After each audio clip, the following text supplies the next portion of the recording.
Hadirin ikhwatiman rahimahumullah, alhamdulillah, puji dan syukur kita panjatkan kehadirat Ilahi Rabbi atas sekian nikmat yang telah dianugerahkan. Mudah-mudahan seluruh nikmat tersebut bisa kita syukuri sehingga berlakulah ayat la in syakartum la azidannakum. Salawat dan salam semoga dilimpah curahkan kepada Nabiullah Muhammad sallallahu alaihi wasallam beserta para keluarga, sahabat dan segenap umat yang senantiasa ittiba kepadanya ila akhiril hayat nanti. Mudah-mudahan termasuk kita di dalamnya. Hadirin khawatiman rahimakumullah, ada satu ayat dalam Al-Quran di surat Az-Zumar surat ke-39 ayat ke-18. Ayat ini menjadi satu pijakan bahwa di dalam mengambil kesimpulan itu harus melalui proses pertama mendengar, yang kedua memperbanyak informasi yang didengar, baru kemudian dianalisa dan mengambil kesimpulan. Jadi mengambil kesimpulan itu setelah melalui proses mendengar dengan banyak informasi, baru kemudian dianalisa, baru kemudian diputuskan. Bahasa Qurannya alladzina yastami'una al-qawl, orang-orang yang yastami'una, mereka mendengarkan dengan sangat teliti, dengan sangat seksama. Yastami'u ini wajan istama'a, artinya mendengarkan dengan sangat seksama. Karena kalau hanya mendengar sami'a saja. Kalau ini istama'a, artinya mendengar dengan sangat teliti. Jadi orang itu, kita sebagai seorang muslim minimal, itu yastami'un al-qaul, mendengarkan banyak informasi, mendengarkan banyak data, mendengarkan banyak keterangan, kemudian dianalisa. Setelah dianalisa, dikomparasi, mana yang argumentasinya paling bagus, mana yang argumentasinya paling kuat, maka lanjutannya fayattabi'una ahsana, maka mereka akan mengikuti yang paling baik. Tapi setelah mendengar seluruh informasi, setelah mendengar seluruh data, setelah tahu seluruh data, maka dia akan fayattabi'una ahsana, mengambil yang paling baik berdasarkan argumentasi, berdasarkan rasionalitas, berdasarkan logika, berdasarkan sumber yang primer, sehingga kita lebih regret, kita orang Sunda, lebih tenang di dalam menjalankan apapun, karena telah melalui proses mendengar, telah melalui proses menganalisa, telah melalui proses mengkomparasi, sampai memilih ini saya. Dan ini merupakan bagian daripada proses belajar yang paling efektif, Pak. Jadi kalau orang ngaji, orang belajar ya sama orangnya. Dengarkan sebanyak mungkin informasi, coba dianalisa, coba dikomparasi, lalu diambil kesimpulannya. Jangan dulu mengambil kesimpulan sebelum banyak mendengar. Baru sedikit informasi didapatkan, terus langsung mengambil kesimpulan. Ini namanya asumsi, bukan ilmu. Dan yang namanya asumsi sangat mungkin dia terjebak dengan kesalahan, Pak. Apalagi asumsinya ini didorong oleh perasaan yang dominan, didorong oleh ketidaktahuan, maka boleh, Pak. Sehingga nanti statementnya salah, amalnya pun salah, karena pijakannya sudah tidak benar.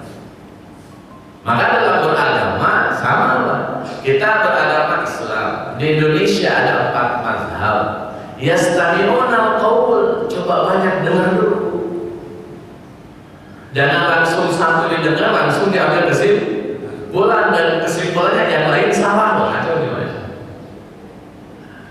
Kesimpulannya agak terlalu jauh kalau sampai kesimpulannya yang lain salah, ini kejauhan, Pak.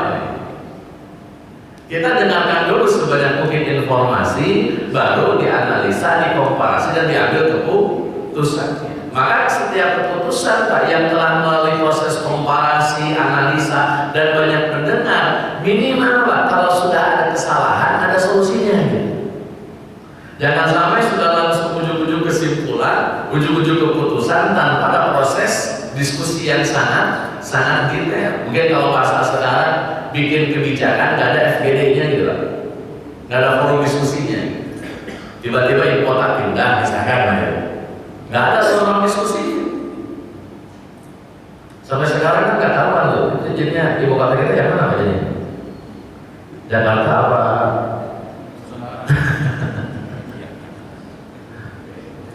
Jadi persoalannya jadi begini gitu kan. Ini mau gimana ini? Harusnya banyak dulu mendengar, baca pendapat dulu, dianalisa dulu, dikomparasi dulu, baru mengambil kesimpulan. Itu berlaku di mana saja Pak. Mau di urusan politik, negara, agama, keluarga, apapun itu banyak mendengar dulu Pak. Hari ini kita Pak lebih sering banyak komen daripada mendengarnya.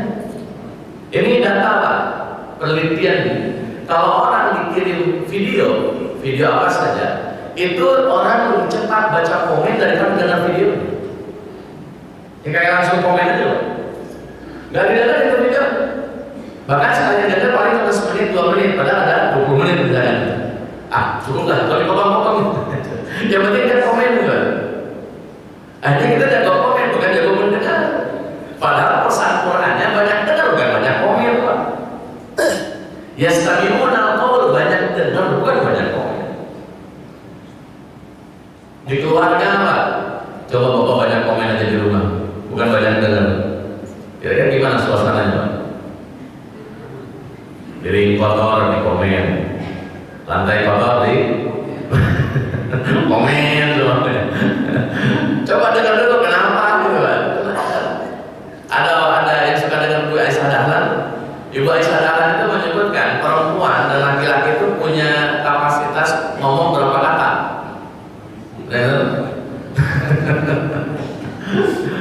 Bapak-bapak sering ngomong, di rapat ngomong, di kantor ngomong. Ibu-ibu jangan ngomong, pas nyampe rumah ibu pengennya ngomong, suaminya harus.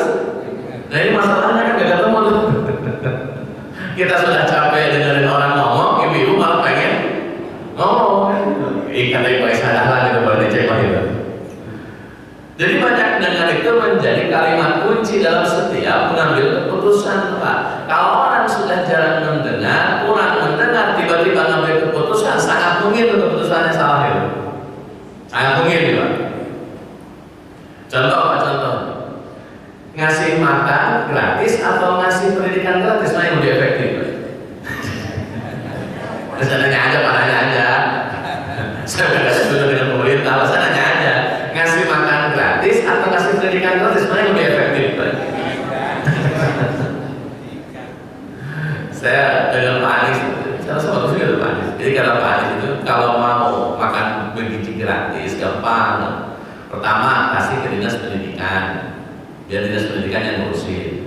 Yang kedua, ada vendor, tapi berdasarkan kesepakatan, ketat Pak. Jangan asal dekat dapat dapur. Nah akhirnya dapat yang joget-joget kemarin itu ramai. Jadi berdasarkan komitmen dan kepercayaan Pak.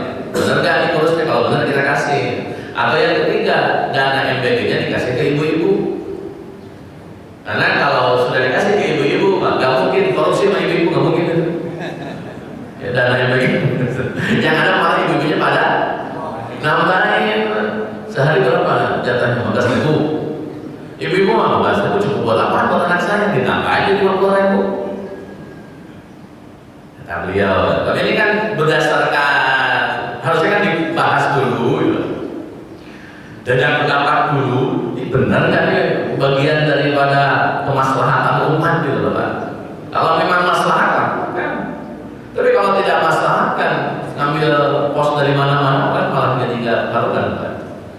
Dalam pendidikan dikurangi, sekarang kan boleh motor sama apa lagi abang tep. Hadirin Fatimah rahimahullah alhamdulillah, saya enggak poinnya ada yastami'una atau banyak dengar dulu Pak. Banyak dengar dulu. Karena ketika kurang mendengar, khawatirnya informasi datanya terbatas, tiba-tiba ngambil kesimpulan, maka kesimpulannya lahir dari keterbatasan data, dari keterbatasan ilmu gitulah simpelnya. Kalau orang ambil kesimpulan dengan keterbatasan ilmu Pak, mau disebut benar dari mananya? Ya nggak benar karena terbatas semuanya pada mengambil kesimpulan. Dalam urusan politik negara, agama apalagi Pak, agama lebih berat urusnya dunia dan akhirat. Kalau salah dalam memahami agama, kurang mendengar dalam urusan agama, mengambil kesimpulan dalam agama salah, amalnya salah, masalah. Saya baca talim, Pak. Beberapa hari ini saya bolak-balik baca talim, Pak, karena dulu saya di pesantren tidak hanya di talim, Pak. Saya baca talim sekarang jadi relatif terlambat lah belajarnya. Di pasal 6 itu Pak, ada urutan yang menurut saya cukup rapi cara Imam Ibnu Jarnuji bikin format dalam belajar. Satu Pak, kita memperbanyak baca. Yang kedua dihafal. Bahkan disebutkan kalau bisa 40 kali baca sampai 1000 kali baca supaya bisa hafal. Kita berapa kali baca Pak kalau punya buku? Nggak hatam gitu. Boro-boro sekali banget nggak hatam, kadang-kadang tiap daftar isinya aja udah capek. Padahal ini itu berkali-kali kita baca. Setelah berkali-kali kita baca, kita hafal. Kata Imam Ibnu Jarnuji, Pak, diskusikan muzakarah munawwarah. Diskusi itu jadi penting, Pak. Kenapa? Karena harus banyak mendengar. Takutnya dia baca buku sendirian, dia ambil kesimpulan sendiri, dia ngamalin sendiri, salah. Maka keluarga diskusi namanya supaya memastikan jika saya benar, apa argumentasi saya benar, atau kesimpulan saya benar, coba di-sharing ke yang lain. Bagaimana tanggapan orang itu? Ternyata kata orang lain benar juga, selesai Pak. Jadi diskusi itu bukan menguji argumentasi lawan Pak. Jadi diskusi itu sudah menguji argumentasi kita di hadapan orang lain. Bukan sedang ngetes argumentasi lawan, sedang menguji argumentasi kita di depan orang lain. Itu diskusi namanya. Benar nggak kesimpulan saya gitu? Benar nggak apa yang saya pahami selama ini? Nah kalau salah, ya berubah. Kalau benar lanjutkan, kan begitu Pak. Kaidahnya begitu. Makanya ada diskusi dalam kitab Ta'lim Muta'allim. Atau lebih lanjutnya lagi setelah diskusi Pak, musyawarah. Kata Ibnu Jarnuji, kalau membahas ilmu di musyawarah kan. Dikenalkan diskusi debat berantem Pak, boro-boro musyawarah. Gara-gara beberapa perbedaan fikih misalnya. Pesan Ibnu Jarnuji itu kalau sudah diskusi musyawarah. Musyawarah itu kan tetap baik, suasananya tetap harmonis, suasananya, dan mengambil keputusan untuk bersama musyawarah. Jadi bukan hanya urusan kebijakan RT, kebijakan DKM, musyawarah itu. Pemahaman beragama pun musyawarah. Di kita Pak, nggak ada lembaga musyawarah. Ustaz A ini sesat, Ustaz B ini sesat, nggak ada musyawarahnya. Semuanya main ngomong sesat di mimbar masing-masing. Kenapa tidak dimusyawarahkan? Kenapa nggak ketemu dengan orang yang kita anggap sesat? Kenapa nggak ketemu dengan orang yang kita anggap menyimpang? Ngobrol coba. Jangan-jangan selama ini kita salah dalam menghukumi orang lain sesat gitu loh Pak.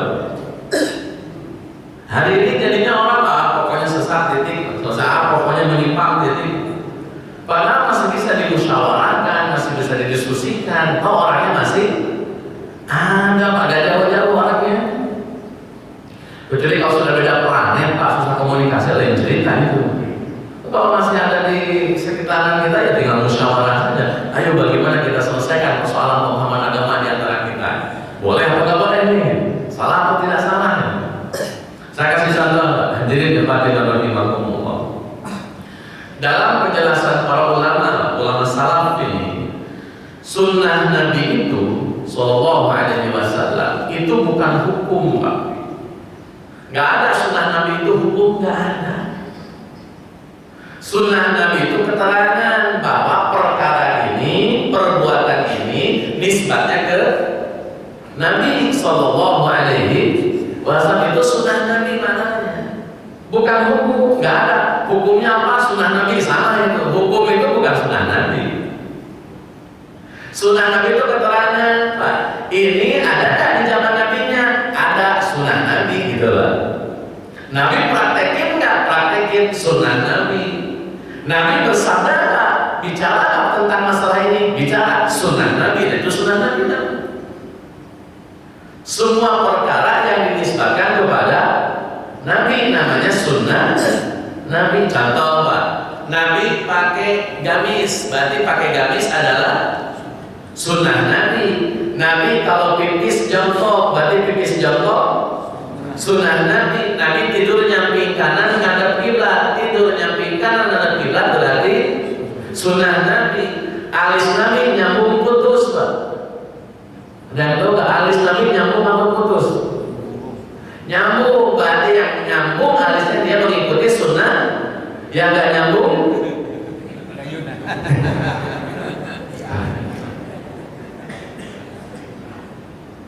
rambut Nabi sebahu, Pak, yang cepat kayak saya berarti tidak sunnah.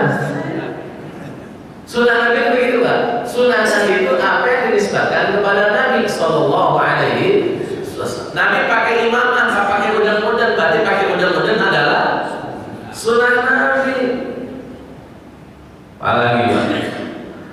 Nabi Sallallahu Alaihi Wasallam makan dengan tangan kanan 3 jari, berarti makan dengan tangan kanan 3 jari adalah sunnah Nabi. Ada yang makan pakai sendok sini? Itu sunnah Nabi, Pak. Dia keterangan, Pak. Nabi makan duduk, Nabi makan pakai tangan kanan, Nabi makan pakai bismillah. Itu sunnah Nabi namanya. Nabi ngobrol dengan sahabat, tak lutut ketemu lutut, gak ada jarak, maka ngobrol dengan jamaah, dengan masyarakat, lutut ketemu lutut, sunnah Nabi namanya. Nabi punya istri 11, berarti 11 istri adalah sunnah Nabi namanya. Ini jangan lupa, Pak. Bahaya nih kalau lupa, nanti usah sesat ya. Masa 11 istri sunnah Nabi. Nabi nikah dengan 11 perempuan, Pak. 9-nya berbarengan karena yang 2 meninggal duluan, yang 9-nya barengan duluan. Bukan kawin cerai, berbarengan itu yang 9. Itu sunnah Nabi, karena itu perbuatan Nabi Sallallahu Alaihi Wasallam. Maka sunnah Nabi, semua perkara yang Nabi ucapkan, yang Nabi lakukan, itu semuanya sunnah Nabi. Dia keterangan, Pak, bukan hukum. Kalau Bapak ngaji hukum, jangan bahas sunnah Nabi dulu, Pak. Bapak ngaji dulu hukumnya. Hukum itu, Pak, ada 5. Disebut dengan hukum taklifi. 5 nih. 1 wajib, 2 sunnah, 3 mubah, 4 makruh, 5 haram. Itu namanya hukum. Hukum itu kalau nggak wajib ya sunnah, kalau nggak sunnah ya mubah, kalau nggak mubah ya barangkali makruh, kalau nggak makruh barangkali haram. Itu hukum namanya. Jadi kita mau ngaji apa nih? Ngaji hukum, ngaji sunnah Nabi, perjalanan sunnah. Jangan sampai orang ngaji sunnah Nabi digeser ke hukum, seolah-olah sunnah Nabi semuanya wajib. Bahaya itu. Kalau ngomongin hukum-hukum nggak bisa, ngomongin wajib, dikerjakan dapat pahala, ditinggalkan dosa. Contohnya apa, Pak? Sholat apa? Sholat 5 waktu, dikerjakan berpahala, ditinggalkan dosa. Finish, putus, Pak tuh. Sekarang sunnah, Pak, dikerjakan dapat pahala, ditinggalkan tidak dosa. Contoh, sholat sunnah qobla subuh, ba'da duhur, duha, tahajud, taraweh, witir. Itu sunnah, Pak, dikerjakan dapat pahala, ditinggalkan enggak dosa, rugi doang tadi. Mubah, Pak, dikerjakan enggak dapat pahala, ditinggalkan enggak ada dosa. Apa contohnya? Makan, Pak. Bapak makan, mau nggak mau makan, silahkan, Pak. Lapar Bapak ini. Tapi itu mubah saja, Pak. Kecuali kalau Bapak bikin perangkat makannya pakai cara Nabi, jadi sunnah itu. Kalau makannya pakai cara Nabi, jadi sunnah. Tapi kalau makan toh cuma sekedar makan, maka hukumnya mubah. Beli cilok, Pak, wajib mubah. Cilok, bakso, mie ayam, bubur ayam, pagi-pagi sarapan Bapak minta, wajib sunnah, mubah. Bapak ngambil sarapan, monggo, nggak sarapan silahkan. Saya nawarin supir saya, Bapak mau sarapan, Pak, kenapa kopi saja saya? Pagi-pagi ngopi, mas sarapannya kopi.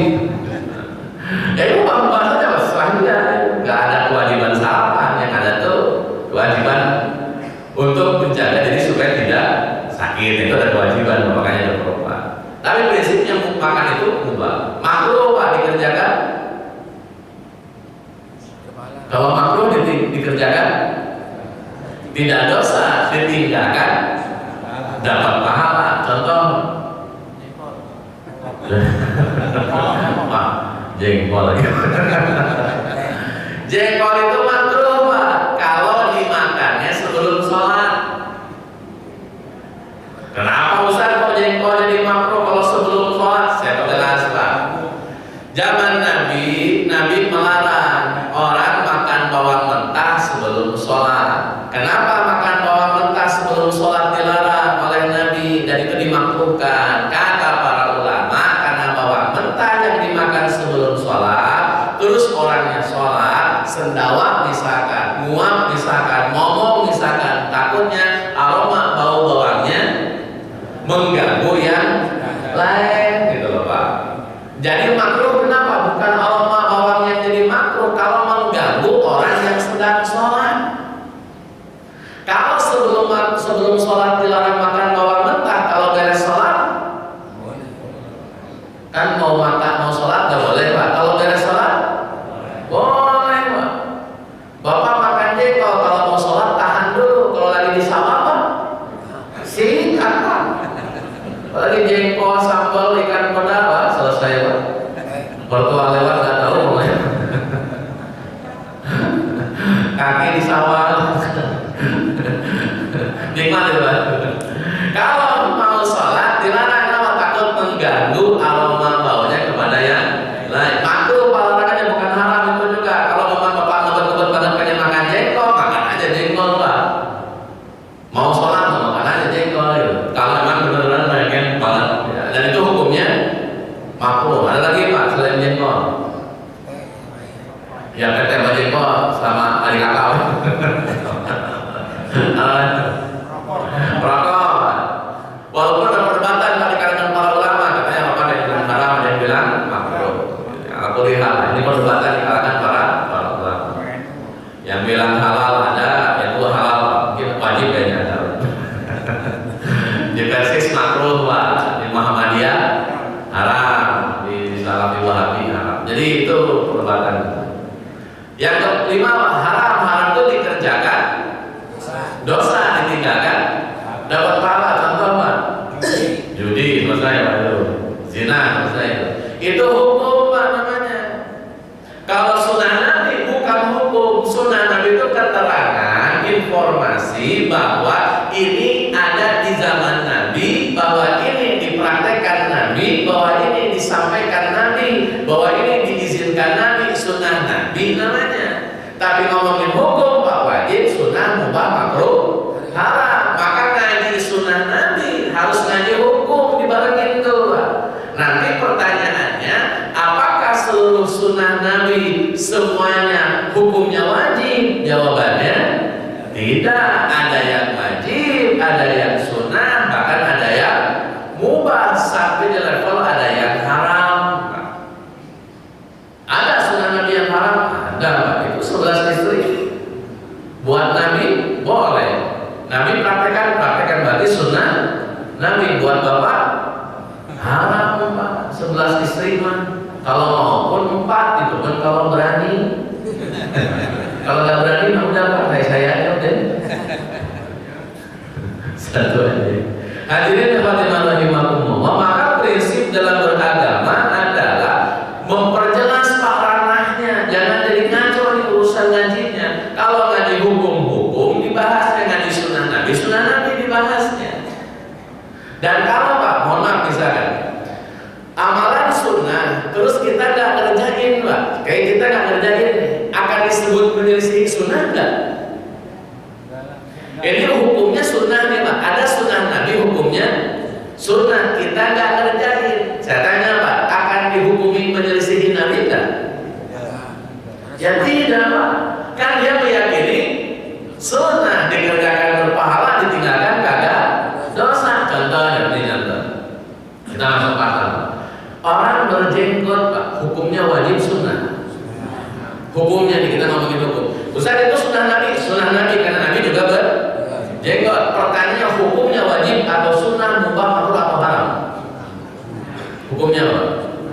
Sunnah. sunnah. Berarti mengerjakan dapat pahala, tidak berjenggot tidak dosa, gitu loh Pak. Maka hukum jenggot sama dengan puasa Senin Kemis, sama dengan puasa Ayyamul Bid. Bapak puasa Pak? Enggak, wah menyelisihi sunnah Nabi, kan nggak gitu Pak. Bapak puasa sunnah Daud enggak, wah Bapak menyelisihi sunnah Nabi, kan nggak begitu Pak.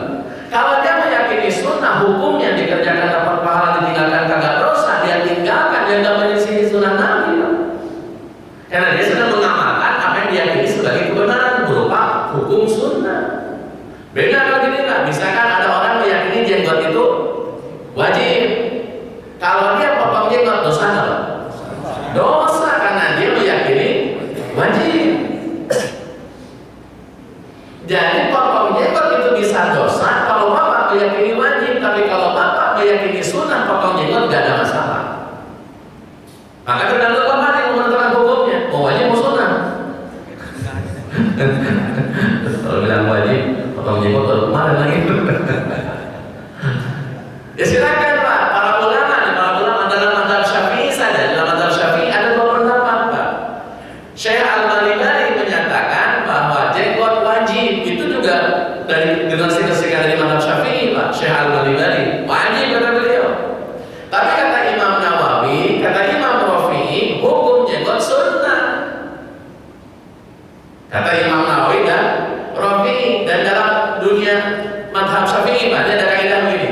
Kalau Imam Nawawi, Imam Rafi'i sudah bersepakat dalam satu urusan, maka itulah pendapat mazhab Syafi'iyah yang paling mu'tamad. Titik itu Pak. Kalau Imam Nawawi dan Rafi'i bersepakat, maka itulah pendapat mazhab Syafi'i yang paling mu'tamad. Ini dua-duanya sepakat Pak bahwa jenggot itu selesai Pak, sunnah Pak. Walaupun Syekh Al-Malibari bilang wajib, ya walaupun dari apa Pak? Kenapa? Karena ada dua orang ulama ini yang sudah selesai. Tapi Pak, jika Imam Rafi'i, Imam Nawawi berselisih pendapat, beda pendapat nih, sama-sama mazhab Syafi'i, tapi Imam Rafi'i beda pendapat dengan Imam Nawawi, maka kata para ulama, mana yang didahulukan? Nawawi atau Rafi'i? Yang didahulukan? Nawawi didahulukan, Pak. Rafi'i kalah tuh. Itu aturan Pak Poida dalam mazhab Syafi'i. Kalau dari Syafi'i gitu Pak. Nah hadirin hadirat rahimakumullah, sekali lagi Pak, sunnah Nabi itu keterangan. Hukum lain lagi ceritanya. Kalau nggak dihukum nggak dihukum. Nabi makan dengan tangan 3 jari, hukumnya apa Pak? Wajib apa sunnah? Kalau Bapak wajibkan Bapak makan sendok, jadinya dosa.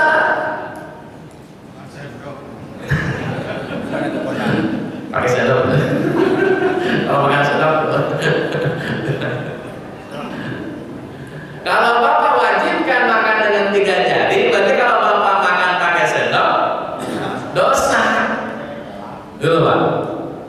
Kalau Bapak bilang oh sunnah Pak, sesuai dengan keadaan saja. Kalau makan roti, makan korma 3 jari dapat Pak. Makan sop. Makan bubur ayam pakai tangan 3 jari, Bapak belepotan. Kira gampang makan bubur ayam 3 jari. Nabi betul Pak, makan pakai tangan 3 jari, yang dimakan korma sama roti. Rotinya dicolek ke minyak samin Pak, dimakan sama Nabi. Sonoran dikit Pak, kambing itu satu kambing utuh itu dimakan sama Nabi. 3 jari makannya Pak. Kenapa 3 jari? Supaya sederhana Pak, supaya yang dibawa ke makanan itu mulut itu kecil Pak. Ada orang makan sampai 5 jarinya paling keluar. Ada orang makan model begitu. Nah Nabi nggak mau begitu, serahkan nantinya 3 jari aja gitu Pak. Tapi tergantung yang dimakan Pak. Giliran susu ya giliran bubur ya jangan 3 jari Pak. Kalau Bapak makan bubur ayam 3 jari, pagi makan dohor baru beres Pak. Ya selesai. Repot urusannya. Itu sunnah Nabi, tapi hukumnya apa gitu Pak? Nabi SAW Pak, kalau tidur nyamping kanan ngadep kiblat, itu sunnah Nabi, hukumnya Ya sunat saja Pak. Saya pernah tidur nyamping kanan Pak, 10 menit kesemutan Pak. Bangun-bangun telentang-telentang juga. Padahal tidur nyamping kanan, bangun-bangun telentang Pak. Karena kan dokter malah itu. Jadi hadirin Fatimah rahimahullah, sunah Nabi di situ, hukum di sini Pak. Jangan kemudian ngaji sunah Nabi seolah-olah wajib semuanya, salah dari awal itu ngajinya. Salah dari awal Pak. Terus gara-gara orang tidak mengamalkan, padahal dia meyakini hukumnya sebatas sunnah, dia wah menyelisihi Nabi. Tidak menyelisihi Nabi, padahal dia meyakini ini bagi saya hukumnya sunnah, bukan wajib. Hadirin Fatimah rahimahullah, contoh lagi Pak, terakhir ini tentang sunnah Nabi. Nabi itu Pak, kalau pakai baju, pakai sarung itu ngatung Pak. Jelas Nabi itu kalau pakai baju, pakai sarung, sarungnya dan bajunya ngatung. Ngatung tuh di atas mata kaki. Bahkan Pak, ada beberapa riwayat setengah betis Pak. Itu praktek Nabi Pak, sunnah Nabi bukan? Sunnah Nabi. Hukumnya wajib nggak ngatung? Apa sunnah saja ngatung itu? Kita bedah Pak. Ada yang bilang wajib, ada Pak, setengah betis dia potong Pak. Ya terserah kalau memang mau. Tapi hukum ini ternyata ada pendapat yang lain. Imam Abu Hanifah rahimahullah ta'ala beli jubah Pak, harga jubahnya 400 dinar. Bapak itu Pak, 1 dinarnya 4,25 gram. Semahal itu Pak, habis di zaman dulu Pak. 400 dinar kali 4,25 gram. 20 dinar aja Pak, itu 85 gram. 20 dinar itu sudah 85 gram, ini 400 dinar. Berapa itu Pak? Berapa? 20 aja Pak, 20 dinar itu sudah dapat 85 gram. Kalau kali 200 saja berarti kan 850. Ini 400 berarti 850 kali 2 Pak, berapa itu? 1.700 Pak. 1.700 gram. Beli jubah kayak apa di Imam Abu Hanifah Pak? Harganya segitu mahal Pak. Jubahnya nyengser Pak ke lantai. Kata muridnya, Syekh, kita kan dilarang nyengser begini baju. Kata Imam Abu Hanifah, yang dilarang itu yang sombong. Nah saya mah kagak sombong, kata Imam Abu Hanifah. Selesai Pak. Jadi larangannya bukan pada kainnya, tapi pada di zaman Nabi Pak. Di zaman Nabi orang kalau punya kain rata-rata sombong. Termasuk di zaman Imam Abu Hanifah. Kenapa? Harga kain mahal Pak. Di Indonesia Pak, saya nanya dulu, kalau orang pengen sombong, kalau dia punya perhiasan, gimana caranya? Pakai semua. Nih ibu beli emas nih 20 gram apa 20 kilo ya? Mana? Dari itu lah. Pengen sombong tuh, gimana cara sombongnya lu? Beli emas 20 kilo nih, baru beli tadi pagi misalnya. Gimana sombongnya? Dipakai semua. Cincin kalau perlu 10 jari dia pakai. Bisa nih, pengen sombong nih, pengen tak biar orang lain tahu kalau saya punya emas banyak. Maka dia pakai perhiasan tadi melebihi kebutuhan. Padahal gelang cukup 2-3 mah, ini 20 gitu. Saking pengen orang lain tahu saya punya gelang banyak, ini sampai situ di gelang saya ini gitu. Kan dia pengen sombong, maka dia pakai melebihi kebiasaan dan kebutuhan. Sama dengan kain zaman dulu Pak, kain zaman Nabi mahal harganya. Dan dia bagaimana cara pengen sombong sama orang-orang kalau dia punya banyak kain, maka dia pakai kainnya melebihi kebutuhan. Caranya gimana? Nyengser Pak. Maka kain nyengser itu zaman dulu Pak adalah cara supaya orang lain tahu kalau saya punya banyak kain, dan itu sombong. Maka isbal zaman Nabi pasti sombong Pak. Hari ini Pak harga kain berapa juta? Kain berapa juta harga kain? Ini baju berapa juta Bapak beli baju? Beli sarung Pak berapa puluh juta? Hari ini Pak harga kain murah. Maka ukuran sobo bukan berdasarkan kain, sekarang berdasarkan merek.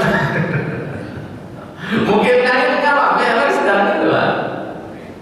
Maka nyengser itu tidak lagi menjadi simbol kesombongan. Kenapa? Karena hari ini harga kain murah, orang kalau kemudian nyengser tidak otomatis disebut sombong. Emang kurang rapi aja. Tapi itu bukan berarti Bapak jadi tiba-tiba nyengserin baju semuanya, kagak juga Pak. Poin saya bahwa Nabi itu ngatur, yes. Nabi itu tidak nyengser, yes. Tapi hukumnya tidak wajib, Pak. Jangan sampai ketika ada orang nyengser, Bapak bilang tidak nyunah nih Bapak. Tidak bisa. Ada kasus Pak, ini kisah nyata jemaah saya. Jadi dia habis ngaji, ibunya yang ngaji, istrinya yang ngaji, Pak. Bapaknya nggak ngaji, nggak kerja, ibunya ngaji. Pulang ngaji Pak, dia dapat informasi bahwa yang namanya celana tidak boleh ngantung jilbab di bawah mata kaki. Pulang ngaji Pak, celana semuanya dipotong semua setengah betis. Nggak pakai ngomong lelakinya Pak, main potong-potong aja semuanya. Pulang, besok pagi mau berangkat pas dipakai ngantung pas setengah betis. Itu gak jadi ngantor Pak, berantem jadi persoalan ini kan persoalan yang tidak wajib gitu Pak. Langsung tiba-tiba dipotong jadi salah. Ya kalau ada di atas mata kaki dikit masih oke, masih mantes gitu. Kalau setengah betis kan kelihatannya ada gimana ya? Atasannya pakai kemeja, pakai sabuk rapi, pasti bawah setengah betis. Ya kan yang penting kan di atas mata kaki, Pak. Yang penting di atas mata kaki menurut saya itu. Kan jadi tidak sopan nantinya malah berhadap, apalagi ngadap Allah begitu aduh, gimana ya?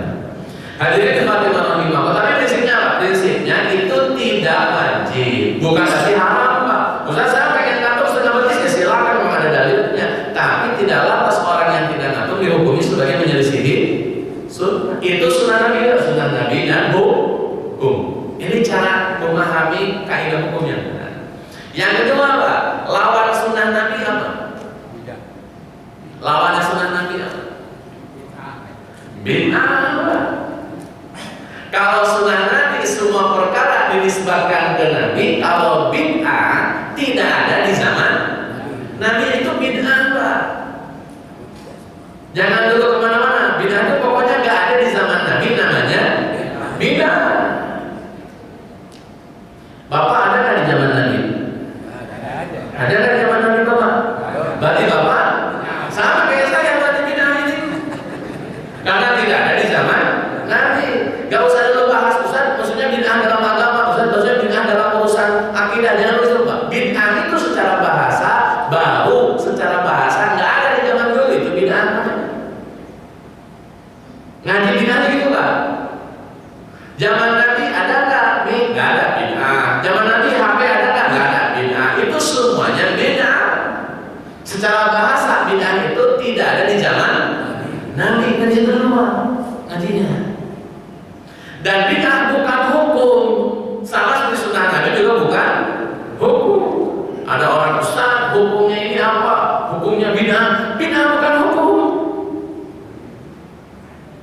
Hukum itu Pak wajib, sunnah, mubah, makruh. Mana bid'ahnya? Nggak ada. Justru bid'ah butuh hukum, sama seperti sunnah Nabi harus ada hukumnya. Bid'ah juga ada hukumnya Pak. Itu harusnya tuh. Karena sunnah Nabi head to head, face to face-nya dengan bid'ah. Sunnah Nabi ada perangkat hukum, bid'ah juga punya perangkat hukum. Apple to apple sunnah Nabi ya bid'ah. Herannya hari ini dipahami bid'ah itu pasti haram, bid'ah pasti sesat. Padahal sunnah Nabi aja tidak pasti wajib, tidak pasti benar Pak. Alhamdulillah ya, tidak harus diikuti gitu loh. Ini kaidahnya gitu Pak. Jadi kalau memang mau dikaji serius Pak, dikaji serius, bid'ah itu tidak langsung otomatis sesat dulu, tidak langsung otomatis haram dulu. Bid'ah itu lawannya sunnah Nabi. Bid'ah sunnah Nabi ada perangkat hukumnya, bid'ah juga ada perangkat hukumnya. Jangan langsung tiba-tiba ini nggak ada di zaman Nabi, haram, bid'ah, dolalah, masuk marah. Jangan dulu ke situ, Pak, kejauhan. Kita akan ngomongin itu pada tema yang memang sebenarnya bahas itu, gitu Pak. Jadi kalau dalam konteks tidak ada di zaman Nabi dulu, jangan dulu langsung tiba-tiba. Iya. Ada flyer Pak, mudik di zaman Nabi tidak ada. Maka mudik bid'ah. Saya bilang ini orang nantinya gimana? Halal bihalal di zaman Nabi tidak ada. Berarti halal bihalal bid'ah. Mana? Hadirin rahimakumullah. Betul Pak, kalau ngomongin bid'ah memang zaman Nabi nggak ada mudik Pak. Di zaman Nabi tidak ada halal bihalal, tapi di bid'ah ini butuh perangkat hukum. Bid'ah ini wajib, haram, mubah, makruh atau mubah. Ada pendekatan seperti hanya sunnah Nabi. Penjelasan saya ini Pak, penjelasan saya ini itu penjelasan Imam Nawawi, bukan penjelasan saya Pak. Kata Imam Nawawi, sunnah Nabi ada 5 hukum, wajib, sunnah, mubah, makruh, haram. Bid'ah ada 5 hukum, wajib, sunnah, mubah, makruh, haram. Jadi gitu Pak. Begitu kaidahnya. Jadi jangan tiba-tiba sunnah bid'ah, dolalah, final. Siap Pak. Betul bid'ahnya, kita sepakati dulu bid'ah ya memang nggak ada di zaman Nabi, tapi hukumnya apa? Nah kita kan jangan Pak, jangan kalau sudah dibilang bid'ah kita nanya hukum jangan tuh. Malah diyakini bid'ah itu sebagai hukum, padahal bid'ah bukan hukum. Kalau Bapak Ibu nanya, Ustaz ini bid'ah atau tidak? Kata Ustaznya bid'ah, hukumnya apa? Bagi kita. Nanti biasanya udah puluh bid'ahin selesai lagi di situ Pak. Padahal ada bid'ah yang diwajibkan, ada bid'ah yang disunnahkan. Kata Imam Syafi'i Pak, kata Imam Syafi'i. Bid'ah itu, ini Imam Syafi'i Pak punya pendapat dikutip oleh Imam Ibnu Taimiyah. Imam Ibnu Taimiyah itu pengikut Hambali atau guru-gurunya teman-teman kita dari Salafi Pak. Itu mengambil rujukan ilmunya dari Imam Ibnu Taimiyah. Kata Imam Ibnu Taimiyah dalam kitab Majmu' Fatawa, kata beliau, bid'ah itu dibagi 2. 1 Pak, mahmudah, 2 mazmumah. Itu dikutip oleh Ibnu Taimiyah. Kata Ibnu Taimiyah, bid'ah itu ada yang terpuji, ada yang tercela. Berarti nggak semua bid'ah itu susah? Ya, nggak semuanya susah. Ada yang terpuji, ada yang dalam istilah yang lain ada yang hasanah, ada yang sayyi'ah atau dolalah gitu. Itu udah benar tuh, ngaji itu udah benar Pak. Kalau sudah langsung disebut bodoh bid'atin dolalah, bodoh dan bid'ah, pasti ada kesalahan persepsi dalam pemahamannya. Ada kesalahan Pak dalam pemahaman. Kalau semua bid'ah dihukumi nah. Hadirin rahimakumullah. Saya tanya dulu nih Pak, contoh. Di zaman Nabi ada takziah nggak Pak? Takziah, ada nggak? Ada. Orang meninggal Nabi tengokin, ada nggak Pak? Istilah kita kan melayat Pak. Kalau melayat artinya apa Pak? Melayat artinya apa melayat? Melayat bahasa Indonesia artinya apa tuh melayat? Oh, melayat artinya apa? Melihat mayat Pak. Jadi kalau Bapak bilangnya melayat, yang dilihat mayat itu. Tuh melayat itu singkatan melihat mayat. Oleh cek itu bahasa Indonesia. Orang lagi kena musibah meninggal dunia, ada nggak takziah di zaman Nabi Pak? Dijenguk, ditengok, dilihat, ada nggak? Ada. Berarti takziah itu sunnah Nabi, sepakat Pak? Sunnah Nabi dalam kurung takziah. Ya. Cara Nabi takziah bagaimana Pak? Gimana cara Nabi takziah? Nabi datang ke tempat orang yang kena musibah dalam kurung meninggal dunia, Nabinya ngapain di situ? Nabi datang, Pak, angkat tangan Nabi, doain Allahumma ghfirlahu warhamhu wa'afihi wa'fu anhu. Atau Nabi doa yang lain. Pokoknya Nabi datang mendoakan. Berarti doa di tempat orang yang kena musibah meninggal dunia sunnah Nabi atau bukan? Sunnah Nabi. Jadi itu Pak. Yang kedua, Kalau ada orang pengen sodakoh, terus orangnya keburu meninggal, ahli waris boleh nggak sodakoh atas nama yang meninggal? Saya punya bapak sudah meninggal, saya punya 2 petak tanah, saya wakafin 1 petak tanah atas nama bapak saya, boleh nggak Pak? Nyampe nggak tuh ke yang meninggal? Nyampe nggak Pak? Nyampe. Orang yang kena musibah tadi kedatangan orang Pak mau doain, kamu berdoain nih Pak, datang nih mereka pada mau doain, bukan lupa makan kalian. Datang orang-orang mau doain, terus Pak yang kena musibah pengen sodakoh atas nama mayit. Coba yang punya rumah yang kena musibah meninggal dunia pengen sodakoh atas nama mayit, boleh Pak? Boleh. Dikeluarinlah air mineral buat yang doa, dikeluarinlah makanan ringan, rokok 2 gelas atau 3 gelas. Kita sudah banyak. Keluar makanan Pak, karena niatnya sodakoh atas nama mayit, boleh Pak? Boleh nggak? Bahkan Pak, ustadznya jamaahnya pas mau pulang dikasih tentengan. Namanya apa Pak? Berkat. Khusus ustadz 2 berkat nih Pak. Biasanya begitu. Akhir tuh Pak tuh berkat. Pulang dah yang doa dan itu sunnah Nabi. Kalau ada orang meninggal dunia datangin doain. Yang yang kena musibah karena orang-orang pada datang Pak doain, ada 20-30 orang karena orangnya orang baik Pak, tetangga-tetangga pada kumpul semua. Nah kagak enak kalau kagak disuruhin, niatlah sodakoh atas nama mayit, keluarlah makanan tak masuk berkatnya. Oleh yang doain Pak ditambahin, kalau kita doa bagus, tapi bagusnya bacain Quran juga. Dari mana datanya? Kata Nabi Pak, Iqra'u ala mautakum Yasin, bacain kepada orang yang akan meninggal dunia surat Yasin. Baca surat Yasin kepada orang yang sedang sekarat, itu perintah Nabi. Ada orang sekarat Pak, kata Imam Ahmad 3 surat yang dibaca, Al-Baqarah, Ar-Rahd, Yasin. Kalau orang sedang sekarat, kata Imam Ahmad. Kalau orangnya sudah meninggal dunia, sudah dikubur, kata Imam Ahmad tetap bacain Yasin. Kenapa? Kalau baca Yasin pas sedang sekarat mengurangi beban sekarat. Tapi kalau dibacanya setelah orang dikubur mengurangi siksaan kubur. Jadi baca Yasin tetap penting. Maka yang doa tidak hanya doa, sambil baca Yasin, bacalah Yasin sama doa. Ada yang sodakoh atas nama mayit Pak. Jadilah praktek itu di Indonesia, dikasih namanya kan nama doang Pak. Bapak nggak usah kasih nama tahlilan kalau memang ribet Pak Ustaz. Ada yang bilang tahlilan bina, ganti aja namanya, doa takziah selesai. Yasinan. Kalau tahlilan agak ribet jadi masalah gitu Pak. Tahlilan itu Pak kalimat la ilaha illallah.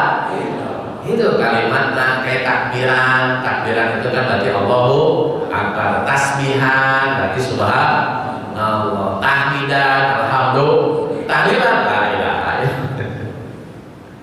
Nah itu gitu Pak, di Indonesia itu suka bikin event gitu Pak. Ada orang doa, masa kayak dikasih minum, siapin minumnya, terus apa nama dasarnya? Niatnya sodakoh atas nama mayit. Kata Nabi bacain Yasin, baca Yasin, doa, bagi-bagi berkat, selesai Pak. Terus kita bilang itu bid'ah, itu semuanya sunnah Nabi, cuman dibikin event, digabungin gitu Pak. Sama kayak Bapak makan gado-gado. Tahu gado-gado Pak? Ada apa aja Pak? Hah? Ada timun, toge, kol, apa lagi? Itu Pak, makan timun sendirian enak, makan toge sendirian enak. Kalau dicampur digabung kasih sausnya, sambal pecel, selesai Pak.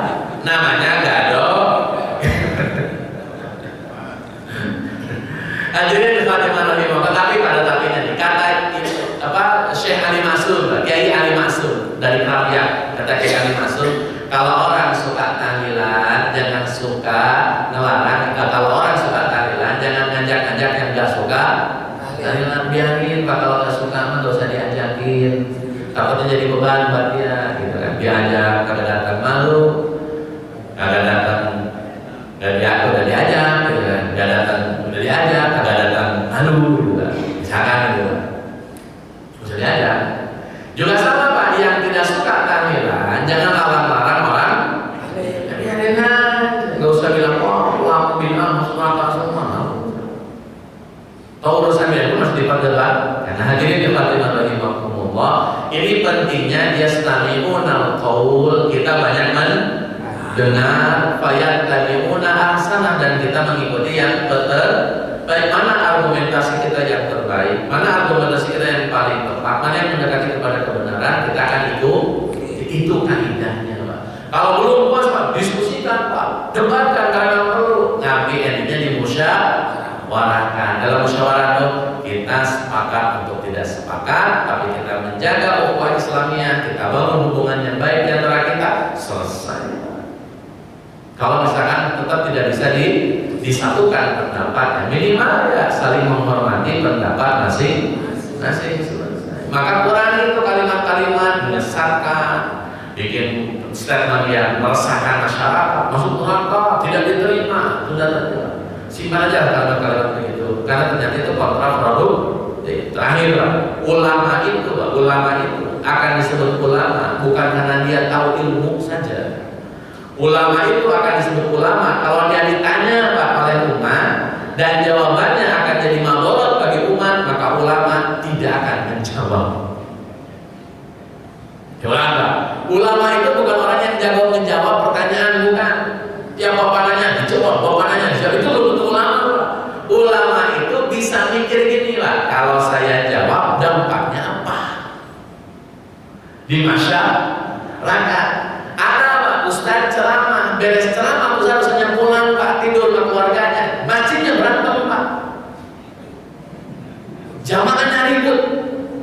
Ustaz yang ceramahnya udah duduk manis, tidur, nonton apa-apa segala macam di rumahnya, jamaahnya berantem sampai bikin masjid baru. Yang salah siapa ya? Makanya ngasih jawaban itu mikir dulu. Kalau saya ngasih jawaban ini berdasarkan pemahaman saya, dampaknya apa di masyarakat? Nah ulama itu mikir ke situ Pak, bukan cuma jago jawab, jago mikir dampak dari jawabannya. Kalau ternyata dampak dari jawabannya bikin umat resah, bikin umat jadi berantem, mending jangan dijawab. Bilang aja, ya kagak tahu, selesai. Hadirin dirahmati rahimahullah, kadang-kadang di jamaah nanya bukan pengen tahu, pengen nyari pembenaran buat pendapatnya. Nanti kalau sudah jawab, tuh dengerin tuh, makanya mikir. Ustaznya diajak ribut. Kadang-kadang kan itu ada orang nanya ke ustaznya, cuma pengen dia dibilang bener gitu Pak. Ini ada dua orang beda pendapat nih, kontra nih, debat terus Pak. Dia nanya ke ustaznya supaya dia dibenerin sama ustaznya, jadi disalahin gitu Pak. Kadang-kadang begitu, makanya ustaznya pulang berantem Pak jamaah. Ini jadi masalahnya. Jadi kita akan atur Pak cara hidup kita beragama. Yastami'unal qaul, banyak dengar dulu, analisa dulu, komparasi dulu, baru mengambil kesimpulan. Fayattabi'una ahsana, kita akan mengikuti yang paling baik dalam pendapat-pendapat tersebut atau informasi-informasi tersebut. Termasuk Pak, orang Iran dengan Ismail dengan Yahudi, dengar aja dulu Pak. Jangan langsung saya nggak dukung Iran, pokoknya titik kok. Saya nggak mau Iran itu Syiah, titik kok. Bapak dukung nggak dukung juga Iran tetap perang Pak. Itu urusan sama Bapak.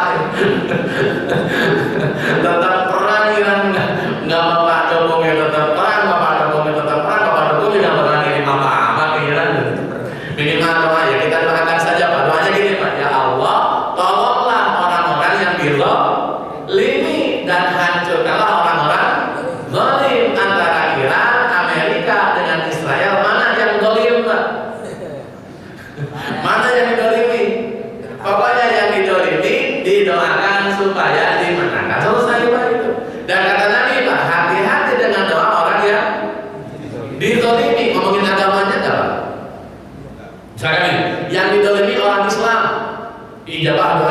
Kalau yang didoliminya orang Kristen,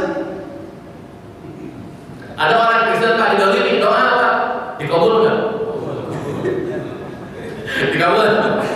Ada orang Hindu didolimi, Pak, dia doa dikabul nggak? Dikabul Pak, karena kata Nabi pokoknya doa orang ya didolimi. Nanti kalau ngomongin agama, mau apa kayak agamanya asalnya didolimi, ditolong. Makanya hati-hati Pak, jangan sampai kita mendolimi orang. Mau agamanya apa saja Pak. Zaman Umar bin Khattab Pak, Amr bin As dolim sama orang Nasrani. Umar marah langsung dimarahin kok Amr bin As gara-gara dia mau bikin perluasan apa lewat rumahnya orang Nasrani, disikat rumahnya. Datang Umar bin Khattab, hak saya diambil sama Amr bin As tanpa izin saya, tanpa ridho saya. Ditegur Amr bin As, hati-hati dengan kezaliman. Mau siapapun yang bilang, nanti ya Allah tolong orang yang dolimi selesai. Dan akhirnya orang-orang yang baik. Mudah-mudahan pemimpin kita adil dan tidak baik. Mudah-mudahan.